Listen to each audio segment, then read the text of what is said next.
Hey there, good morning.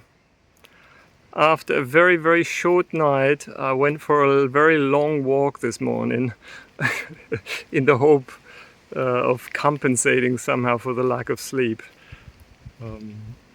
Yeah, a few days ago I sent out a video asking the viewers to please come back to me with the way they perceive, or the way you perceive, somebody who comes down with a chronic disease. What are your perceptions, your interpretations, your thoughts, your judgments, and all the rest of it? Because I find it quite difficult actually to make a video on such a broad subject. As I mentioned, my intention is to at least try to bridge the gap between reasonably healthy people and people who come down with a disease that is so debilitating that it just pulls the rug from under their feet and creates a reality that is so entirely different from what their previous reality was. And now they're stuck in a state that they feel actually unable to communicate. They can't go back to the reality of the healthy, and the healthy at the same time don't really understand what this person is talking about. And so there's an increasing reality gap between these two camps. And I think especially within families, partnerships, close friendships, that normally leads to some kind of separation. Unless people find a way to somehow bridge this gap, there's just gonna be a lot of miscommunication, a lot of misunderstandings. And I think for the person who's afflicted, most probably feelings of loneliness, in many cases abandonment, I guess, really challenging.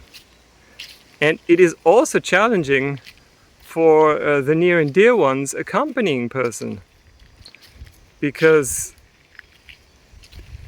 for a person who has never experienced anything like that, the question is, can he or she stay present with the sick person?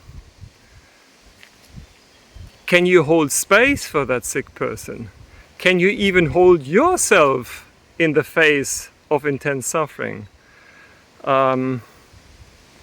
Big questions, yeah? And I think one major lesson I had to learn a few years ago, I'd finally come to that point where I was able to articulate it clearly, and that was, I don't want you to be worried about me. In fact, I can't. I don't have the capacity to communicate, hearing and sensing that because of my condition and my suffering, someone else is falling apart emotionally. Yeah, and even if it's not falling apart emotionally, is so worried that he or she is really uncomfortable. Because that adds a layer of suffering on top of the personal suffering that is just too much. And then there comes the big question, how do we communicate that? How do we communicate it in a way that it's not burning bridges, but is communicated so that the other person can actually receive it and understand it to some extent, in order to at least respect it and accept it. And I think that really is, that's the challenge and also the art. And I think for most people it takes years and years and years of misunderstanding after misunderstanding, and the futile attempt to somehow explain over and over again, describe, try all kinds of ways to somehow convey one's experience, up to the point when one finally says, you know what, it's not possible. I cannot communicate it. And oh, there's a car coming. Well, I pause for a little bit on this little. All right, back again. Yeah, the next piece is very difficult, I find, to put into words because it's quite delicate. It can very easily lead to misunderstandings, even talking about it, right? I'm not communicating it directly to anybody here. I'm talking about it. And still, at least what I experienced is there was a point where I felt I can no longer dance this dance. This is it. I'm done. And how it manifested for me was I said, I really do not want to hear one more message that says something along the lines of I'm so worried. Yeah, I really hope that you get better, in the sense of please get better so that I don't have to worry about you anymore. For me, the underlying question really is, do the people around oneself have the capacity to hold themselves and to stay really present with this amount of suffering? And there is no blame and shame and all of that in it.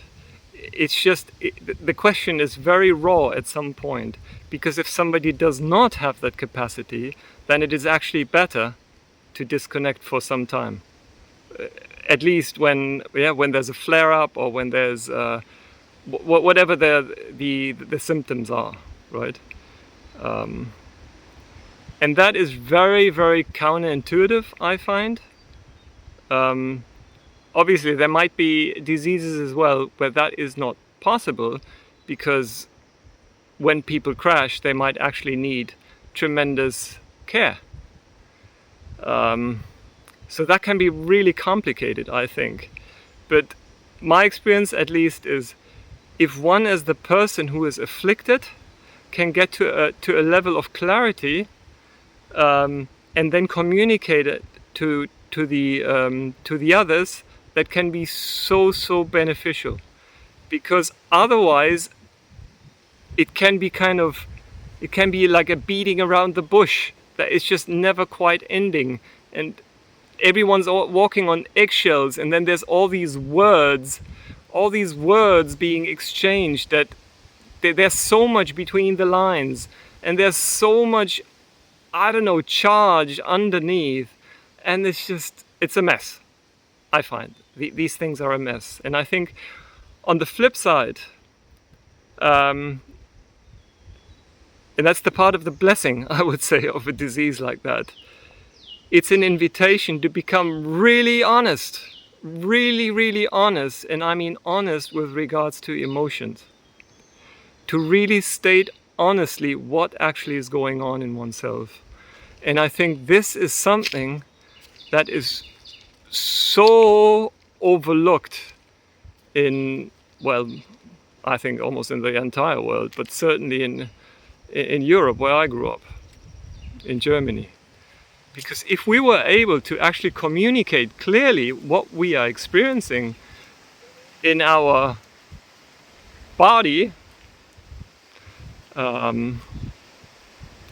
sensation and emotion, that would make life so much easier, because then we are dealing with one's personal truth, so to say.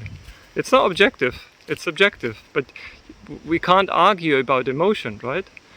And I would make a great distinction here between emotion and interpretation of something coming in, right? An emotion is something like anger, or fear, or sadness, or happiness. You can't argue about that. That's what somebody feels, right?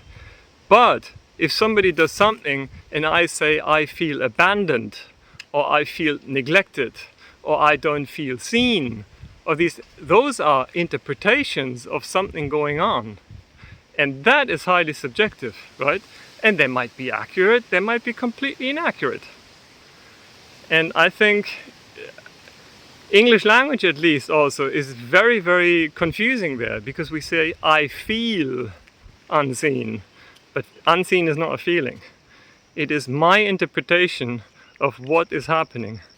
And that, I think that leads to a lot of, well, chaos. Yeah, I think this is as much as I'm able to do today in my very sleep deprived state. I would love to hear from you. Yeah, kindly share your thoughts, whatever comes up for you listening to this. I would really appreciate. I'm happy to share more about it, but yeah, it would be much easier if it's a little more interactive. That's it. I wish you all a beautiful day. I'm gonna now walk back home and pray for a good night's sleep. Big hug.